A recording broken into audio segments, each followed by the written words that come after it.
Hallo meine Freunde, hola Madridistas. Das Real Madrid von Xabi Alonso hat einen neuen Tiefpunkt erreicht. Das Spiel gestern Abend gegen Celta Vigo war ein absoluter Albtraum für jeden Madridista. Nicht nur, dass wir zu Hause 2:0 gegen Celta Vigo verloren haben, wir haben auch noch 3 Spieler durch rote Karten verloren und einen 4. Spieler, den besten Innenverteidiger in dieser Saison, Eder Militão, verlieren wir monatelang durch eine Verletzung. In diesem Spiel, in dem alles schief ging, was schief gehen konnte, wurden Real Madrid Probleme aufgezeigt, die diese Kabine seit Monaten mit sich mitschleppt. Und bei mir verhärtet sich immer mehr der Gedanke, dass diese Kabine eine Kernsanierung braucht. Versuchen wir mal dieses Chaos zu erklären.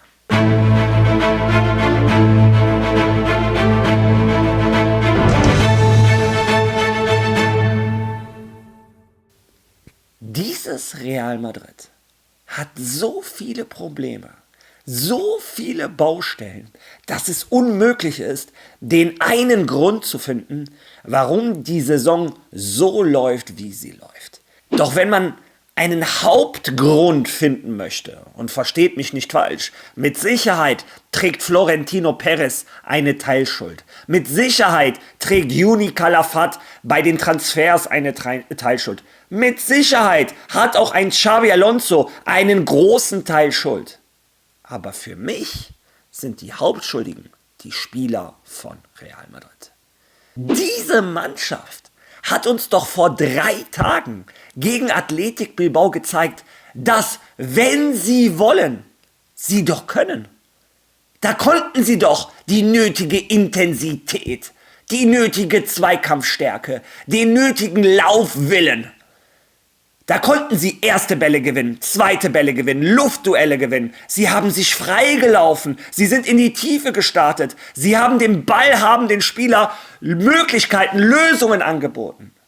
Wie kann diese Truppe 3 Tage später so arrogant, so energielos, so lustlos im Santiago Bernabéu auftreten? Und ich muss zugeben, gestern im Livestream war ich viel zu gnädig mit dieser Mannschaft. Zu meiner Verteidigung, so ein Live-Watch-Along ist eine Geschichte für sich. Du konzentrierst dich nicht so 100% aufs Spiel, weil du möchtest mit deiner Community kommunizieren, du möchtest Statistiken sammeln etc. Du bist einfach nicht zu 100% fokussiert. Und ich muss sagen, ich bin wahrscheinlich schon arbeitsblind. Ich bin von dieser Mannschaft es inzwischen seit fast 2 Jahren so sehr gewohnt, dass sie die erste halbe Stunde spazieren geht, dass ich das schon als normal ansehe. Aber schau dir mal die erste halbe Stunde von dem Bayern München an. Schau dir mal die erste halbe Stunde von dem FC Barcelona an. Von Arsenal, Manchester City, Chelsea. Ich könnte so weitermachen. Auch kleinere Mannschaften. Real Madrid.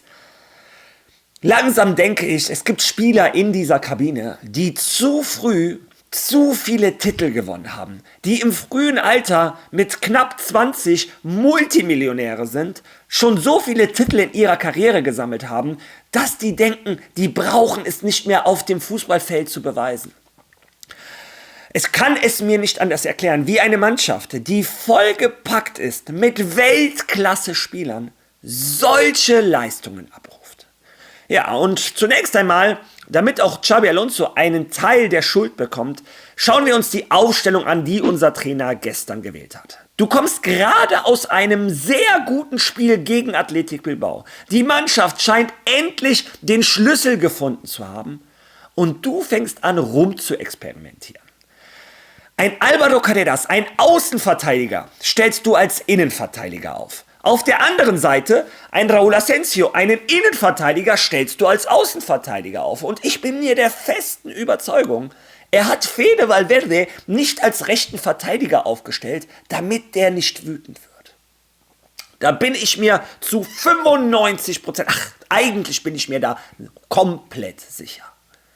Also, mit der Ausstellung, da sind schon Fragezeichen. Warum fängst du an, die Mannschaft zu verwirren? Dann kommen wir gleich noch zu seinen Auswechslungen, denn da hat er wieder gezeigt, dass er nicht den nötigen Charakter hat, die Spieler auszuwechseln, die er auswechseln muss an so einem Abend. Aber wie dem auch sei, das ist die Mannschaft, die er gewählt hat. Und Real Madrid, in der ersten halben Stunde, 35 Minuten, wurden wir von Celta Vigo an die Wand gespielt. Von einer Mannschaft, ohne Celta Vigo zu nahe treten zu wollen. Die haben gestern ihre Waffen gespielt, aber ihre Waffen sind weder Weltklasse, sind noch nicht mal auf dem ersten Stufe, was Qualität an Spielern angeht. Celta Vigo ist ein bisschen über dem Durchschnitt in der spanischen Liga. Und diese Spieler haben dich lächerlich gemacht im Santiago Bernabéu. Ab der 35. Minute wurde Real Madrid etwas besser, hat Torchancen kreiert. Wir müssen irgendwann auch über Chancenverwertung reden, denn was unsere Mannschaft da liefert, es ist lächerlich. Aber selbst diese Minute, 35 bis Minute 60, war immer noch viel zu wenig. Das ist mir beim Livestream gar nicht so aufgefallen. Aber wenn man überlegt, ab der 60. Minute, nachdem Real Madrid schon mit 1-0 hinten lag und dann auch noch eine rote Karte bekommen hat. Die rote Karte war übrigens absolut zu Recht. Ein Fran Garcia, ich hoffe, der Letzte hat es jetzt erkannt, hat nichts bei Real Madrid zu suchen. Aber wie dem auch sei, ab der 60. Minute, als sie 1-0 im Rückstand lagen und eine rote Karte bekommen haben, da ging es auf einmal. Auf einmal kam Celta Vigo nicht aus dem eigenen 16er. Und wir waren zu 10. Auf einmal haben wir Zweikämpfe gewonnen. Auf einmal war Tempo im Spiel. Auf einmal war Intensität da. Also, es geht doch. Und mir kann kein Mensch erzählen, dass ein Xabi Alonso nach dem Sieg gegen Athletic Bilbao den Jungs gestern gesagt hat, wisst ihr was, heute brauchen wir keine Intensität. Heute brauchen wir keine Zweikämpfe. Geht heute spazieren. Nein. Wir sind abhängig von Anfang 20-jährigen Millionären, die mit einem satten Bauch Fußball spielen. Davon sind wir abhängig. Davon ist mein Seelenfrieden, der Seelenfrieden von Familienmitgliedern von mir, von Freunden von mir, von vielen von euch, ist der Seelenfrieden abhängig von 20-jährigen Multimillionären, die mehr oder weniger manchmal Bock haben und manchmal nicht. Denn diese Jungs, die können auch auf einmal am Mittwoch gegen Manchester City, weil die ganze Welt hinschaut, können sie auf einmal auch wieder Bock haben. Und ich bin ehrlich, ich habe fast mehr Angst vor dem Spiel gegen Alavés, denn wieder Alavés auswärts, kleine Mannschaft, dass die Jungs da wieder keinen Bock haben. Ich habe mehr Angst vor dem Spiel gegen Alavés als gegen Manchester City. Und ich weiß, viele von euch erklären mich für verrückt. Ja, ab der 60. Minute glaube ich auch, die Reaktion von Real Madrid wäre gekommen, wenn nicht der Schiedsrichter diese Reaktion mehr oder weniger fast alleine verhindert hätte. Und ich muss den Schiedsrichter bei der roten Karte von Fran Garcia, nehme ich den sogar noch in Schutz. Denn das war für mich eine rote Karte, 2 gelbe Karten quasi. Aber was der dann gemacht hat, dieser Zirkus, diese Show, das war im besten aller Fälle, war das so ein großes Unvermögen. Im besten aller Fälle war dieser Mann mit dieser Situation so überfordert, dass der nichts im Profibereich als Schiedsrichter zu suchen hat. Und das ist der beste aller Fälle. Im schlimmsten aller Fälle hat er das mit Absicht gemacht, um seine Karriere unter dem Schiedsrichterkomitee zu pushen. Denn die rote Karte an Alvaro Carreras ist für mich so vom Schiedsrichter provoziert. Der Schiedsrichter hat Celta Vigo jedes Zeitspiel durchgehen lassen. Hat keinmal den Madrid-Spielern oder den Fans zu verstehen gegeben, dass er das nachspielen lässt. Hat er ja auch nicht. Der hat 5 Minuten Nachspielzeit gegeben bei einem Spiel, wo es Rudelbildungen gab, wo es Tumulte gab, wo es Verletzungspausen gab, wo es VAR-Entscheidungen gab. Da gibt er 5 Minuten Nachspielzeit.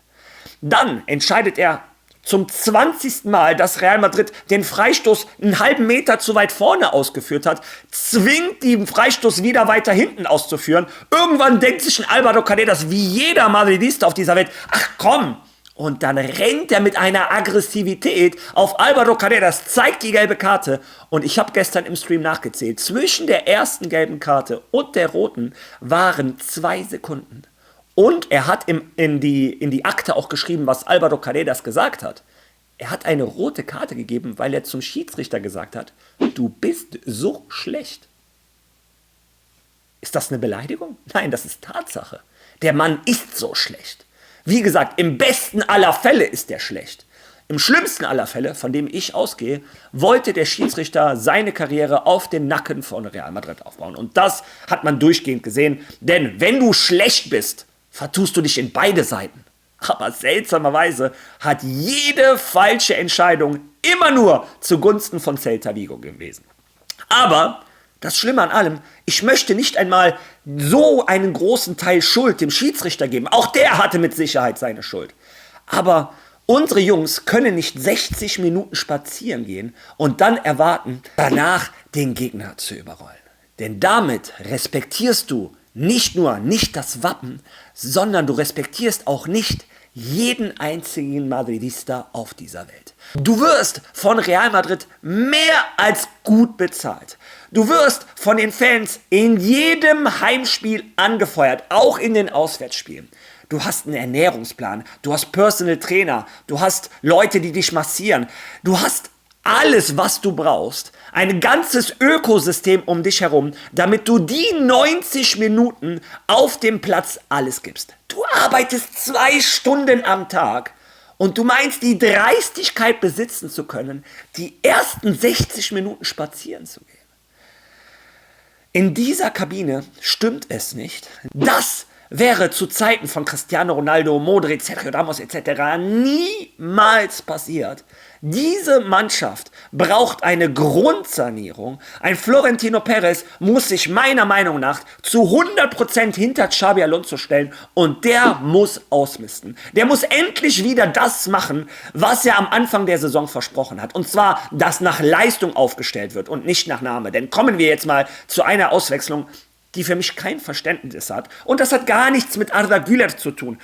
Der war gestern auch nicht besonders gut, wobei er noch einer derjenigen war, die ich in Schutz nehmen möchte. Der hat 2 oder 3 gefährliche Toraktionen kreiert. Einmal setzt er sich im 16er über rechts durch, der Winkel wird zu spitz, einmal schießt er aus 16 Metern und dann auch mal eine Riesenchance, wo Mbappé ihn querlegt und er schießt ein Stück am Pfosten vorbei. Aber darum geht es sich nicht. Es war mit Abstand das allerschlechteste Spiel, was ich je von einem Jude Bellingham gesehen habe. Sofascore hat ihm eine 5,8 gegeben. Dunkelrot. Und ein Xabi Alonso wechselt ihn nicht aus. Warum? Damit der Vater nicht heute wieder im Vorstand klingelt und einen riesen Trara aufmacht? Wieso spielt ein Fede Valverde nicht den rechten Verteidiger? Warum muss ein Innenverteidiger, ein Raúl Asensio den rechten Verteidiger machen? Weil Xabi Alonso keinen Bock hat auf Stress in der Kabine? Warum darf ein Vini an einem Tag, an dem es nicht läuft, immer durchspielen?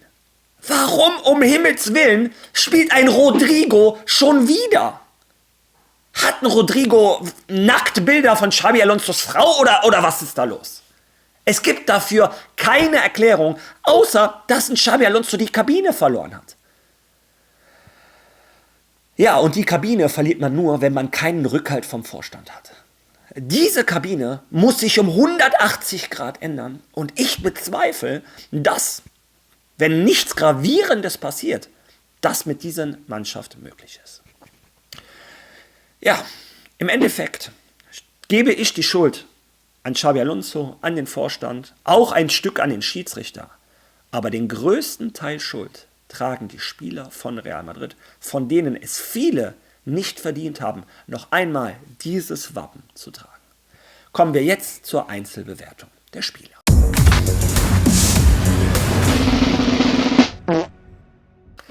Ja, Thibaut Courtois, meiner Meinung nach, kann ja an den Gegentoren nichts machen, hatte sogar noch 2, 3 gute Paraden. Thibaut Courtois nehme ich aus der Schuld.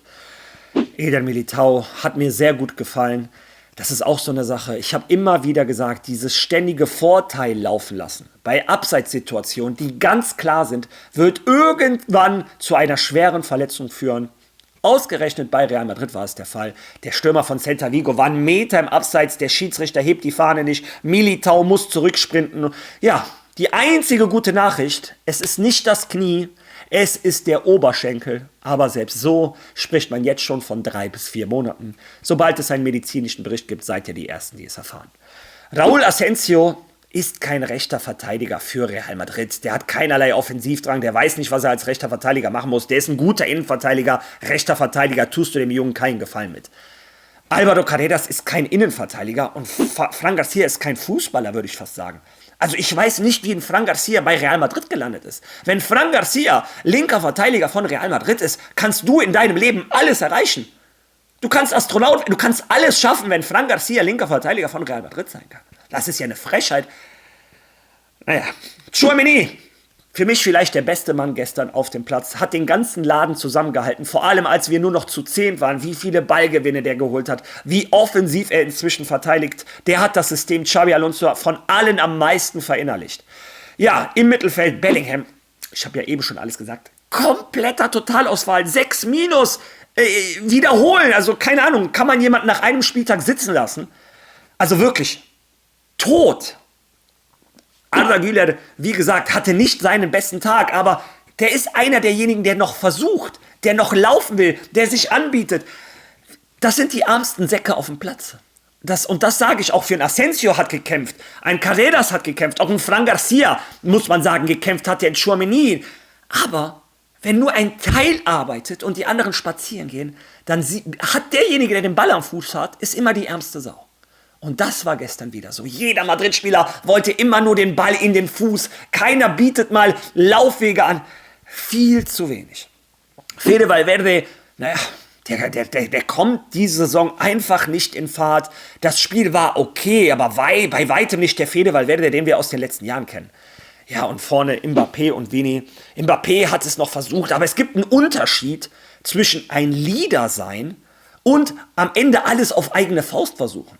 Was Kylian Mbappé am Ende gemacht hat, ist aus Frust sich den Ball nehmen und versuchen, alleine an 10 Mann vorbeizudrimmeln. Damit bist du kein Anführer. Damit bist du, keine Ahnung. Damit kannst du vielleicht bei Paris Saint-Germain durchkommen, aber damit gewinnst du bei Real Madrid keine Titel. Ja, und Vini Junior, wie so oft in dieser Saison, ja, glücklos. Er versucht es immer wieder, aber trifft zu oft die falschen Entscheidungen, zu wild. Es erinnert wieder aus den Vini Junior, aus den ersten Jahren. Ist einer der Spieler, wo ich schon das Gefühl habe, weiß Gott, vielleicht war er zu jung, als er zu viele Erfolge hatte. Ja, Leute, ich bin komplett im Keller. Trotzdem möchte ich mich noch einmal bei jedem bedanken, der gestern im Live-Watchalong dabei war. Wir waren teilweise über 1200 Leute. Und was gestern am Ende da passiert ist, ich wollte mich nochmal bei jedem Einzelnen bedanken, dass ich an so einem Abend noch ein Lächeln rausbekommen habe. Es war absolut verrückt. Danke für die unglaubliche Unterstützung auf diesem Kanal. Ich glaube, ohne euch wäre ich wahrscheinlich jetzt noch heulend im Bett. Ja, danke dafür, danke für die tolle Unterstützung, danke, dass ihr da seid und ich hoffe, ihr lasst mir jetzt eure Meinung zu diesem Video, zu der Leistung von Real Madrid in den Kommentaren. Wenn ihr schon mal da seid, liked dieses Video, teilt dieses Video, hypen und wer noch keinen Follow da gelassen hat, macht das bitte, das unterstützt den Kanal enorm. Wir sehen uns morgen wieder. Hoffentlich mit etwas besserer Laune, auch wenn ich es mir nicht vorstellen kann. Bis dahin. A la Madrid.